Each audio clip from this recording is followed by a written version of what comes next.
What's going on, guys? This is Paul at 12voltview.com, and today we're looking at a little bit different radio. Actually, it's probably one of the first one I've done.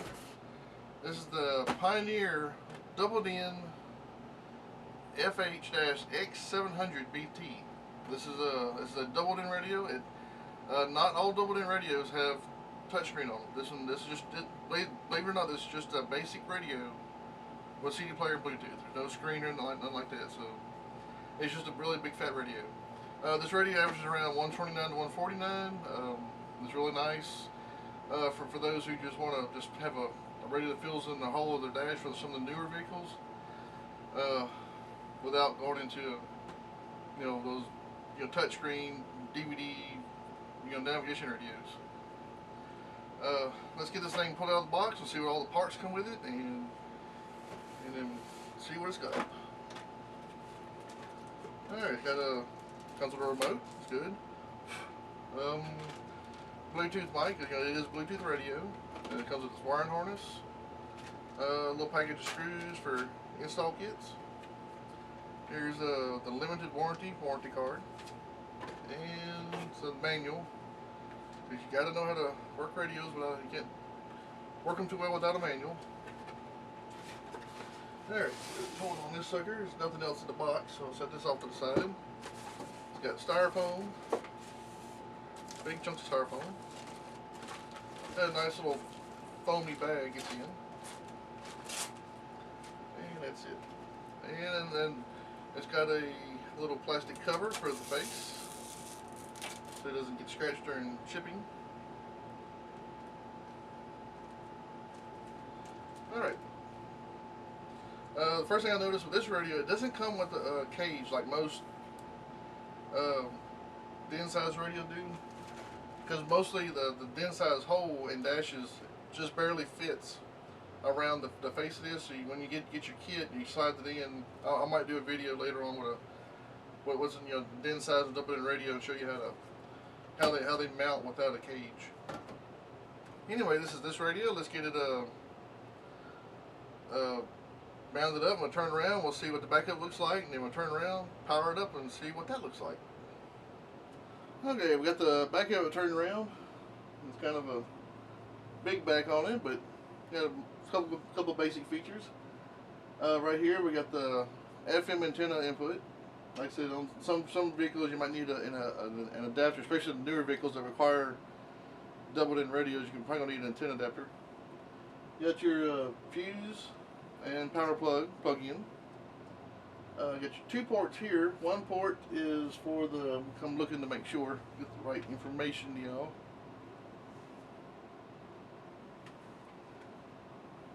Yeah. Okay. Sorry about that. This little black thing right here has two ports in. I don't know if you can really tell, but this first port is for the microphone. That's where the Bluetooth microphone plugs into. The second down here, it says WR, which stands for wired remote. Usually use those for if your vehicle has steering wheel controls. Then you purchase an optional module that you can program, wire to the vehicle, and plug into here, so you can control this new radio with your current steering wheel controls. They controlled your original radio in the beginning. Right here, you got your rear / subwoofer outputs and your front output. So you can have a 4-channel amp playing just your highs, or you can have a 2-channel amp wired either to fader or balance on the front, and a bass amp on the back, or two 2-channel amps just playing just your highs. These volts, right? These pre-outs are 2 volts, and from what I can tell, that's pretty much all in the back. Let's get this turned around, power it up, and we'll see what the... Alright, we got it powered up. And that's for a setup, and you're sure you're going to set up, and really that just changes the clock. Quit, yes. And the first thing I noticed in this radio, it is bright. It's got illumination on every corner of this radio. And also another thing I noticed, there was no trim ring in the box. There was no trim ring, so Like I have right here, I have it set in double in cage, but if you can see that, so there's no trimming to cover it. So that's what you have to use those install kits for. That are made for your vehicle. So that way you can have a nice looking install without stuff hanging out or holes in your dash. All right, as I can see right now, it's in a demo mode. We'll figure out how to get this thing turned off here in a second. But while it's doing that, we'll just talk about the features. This radio's got Bluetooth, USB, iPod controls, or iPhone. It's got the CD player, of course, your display for the radio, CD stuff. These are your presets.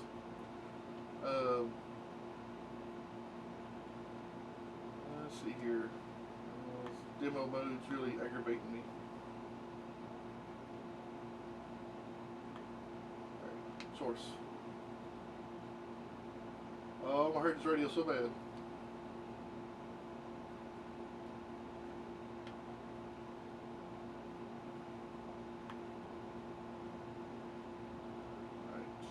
System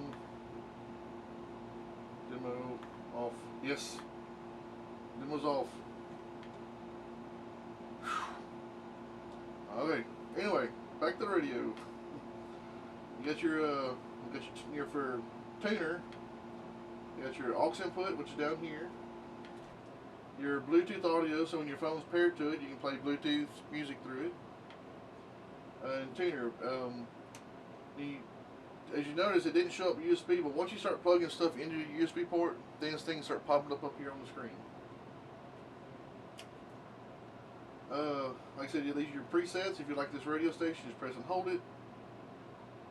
And now set that once the radio station display. Should tell you what you want to do, clock or frequency, or back to clock. Because a lot of people will leave it on frequency, and their clock will never show up. They're like, does this radio have a clock? Yes, it does. Just put it on clock. After a few seconds, after a little pretty little display, it shows the clock on the screen. So if you make a change, let's say if you go to a different radio station, just give it a few seconds and it'll switch back over to clock. Let's see, we'll go back into the menu. See, they start off around function, so we'll go into function first.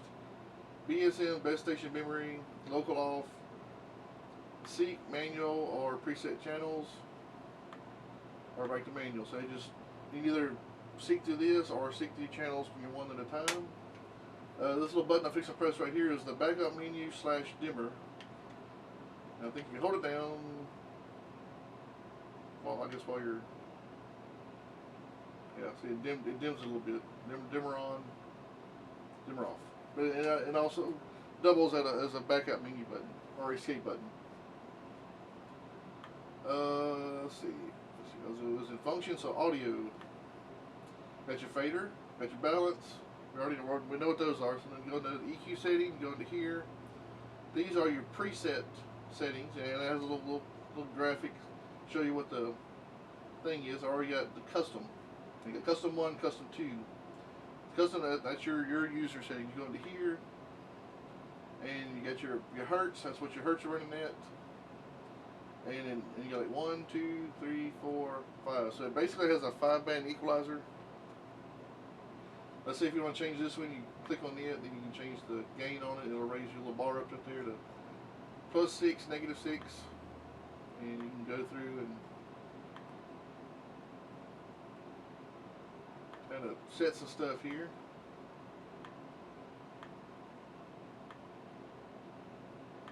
You know, to kind of get your thing going there. So I want to back out of the custom settings and the custom equalizer, EQ settings. Loudness off. We got low, mids, and highs. You know, in Pioneer radios, they're kind of more of a,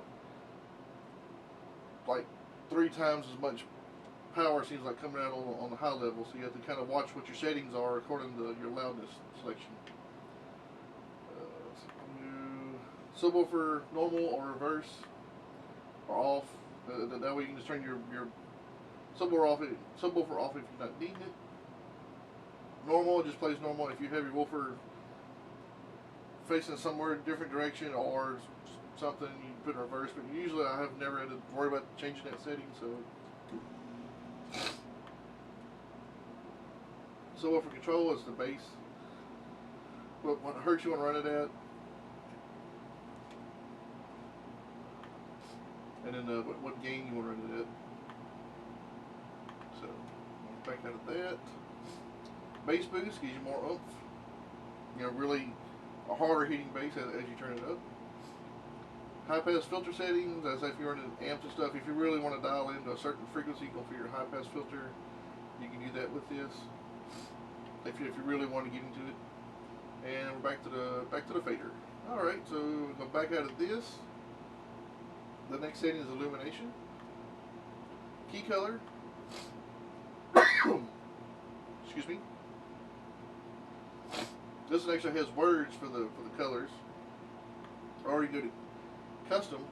Where's that? Key color. Custom. Different colors. I think there was a place in here where actually you can dial in certain colors, but it's got so many different words to choose from. Well, maybe not. Alright, key color. Of course, as you can see, I changed all of this. These are considered the keys, even these little bars that don't do anything on the side. That's considered part of the key color.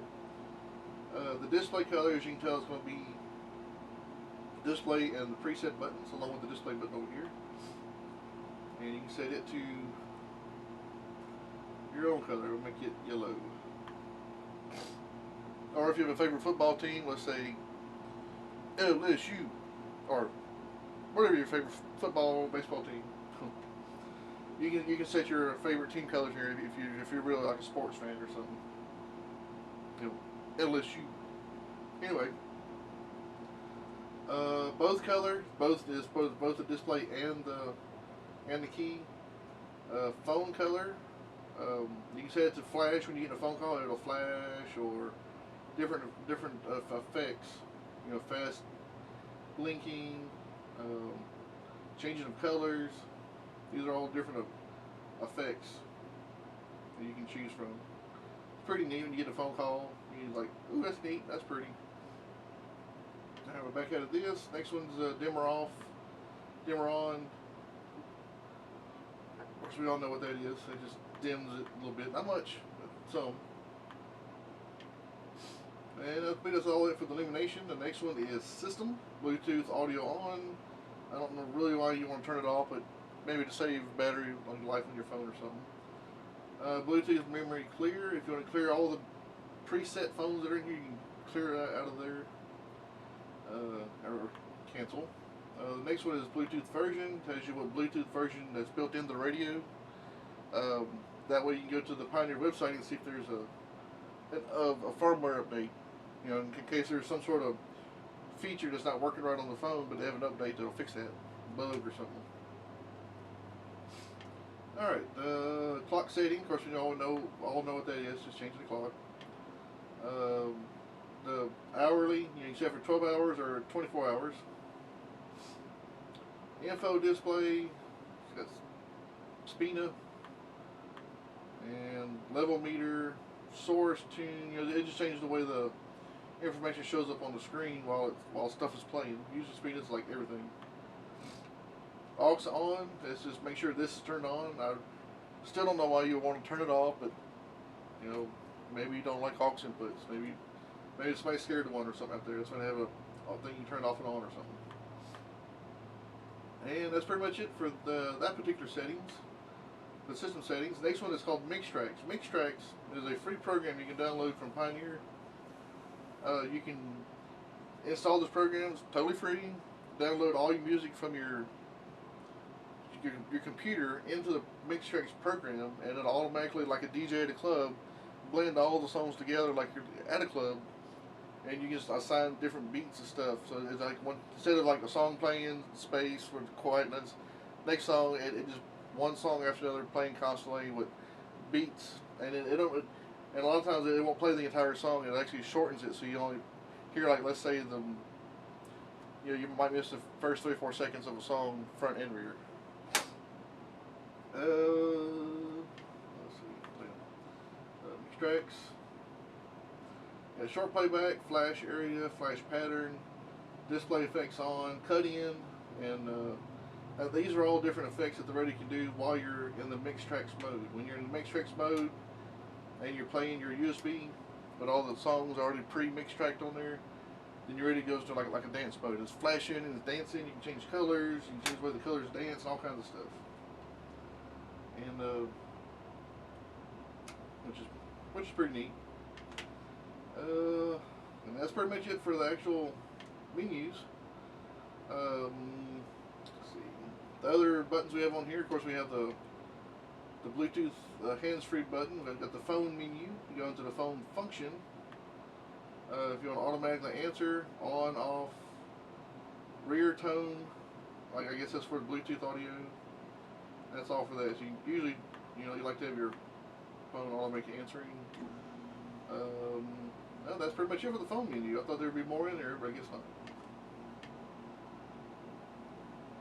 not. Of course, we got the magnifying glass, which also has a search button. If you feel like your iPhone or iPod, you actually go to a search menu, you can search for certain songs. These, of course, are your channel changer buttons. Nice, big, bright buttons. Can't miss those. And if people with big fingers like me, you can, have no problem hitting these suckers. Band, FM1, FM2, FM3, AM.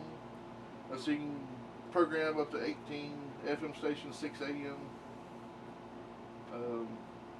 There is another feature here. Let me see what this is. I don't know what that is.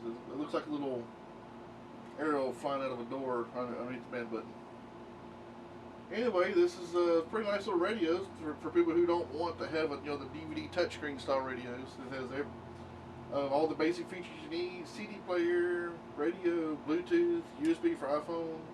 If you have an Android, you can download the Pioneer Connect app. Aux input, front and rear pre-outs. That's when the rear is switchable to subwoofer.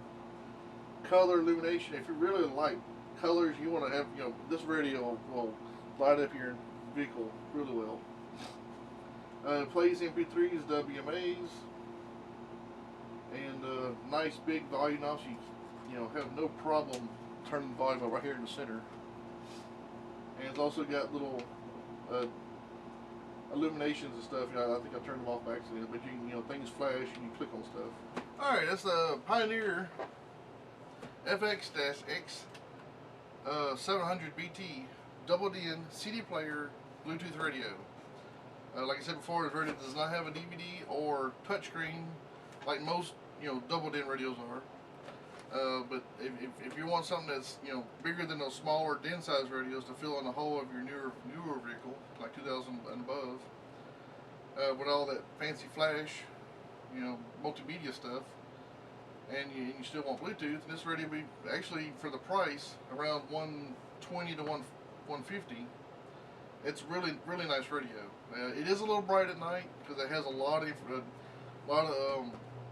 illumination on there, but it does come with its own little dimmers and stuff, and you can adjust to a color that's not near as bright if it's too bright at night. It doesn't come with the trim ring, but just make sure you get the right kit for your vehicle. That way, when you put the radio in, you can use the kit's trim ring to cover up around the side of the radio. Anyway, this is a really nice radio for the price and the size and the features. You almost can't beat that. It's about half the price of some of the higher end den-size radios, and you get a double-in radio as that. Anyway, this is Paul with 12voltview.com. Thank y'all for watching. I'll have a great day, and please subscribe.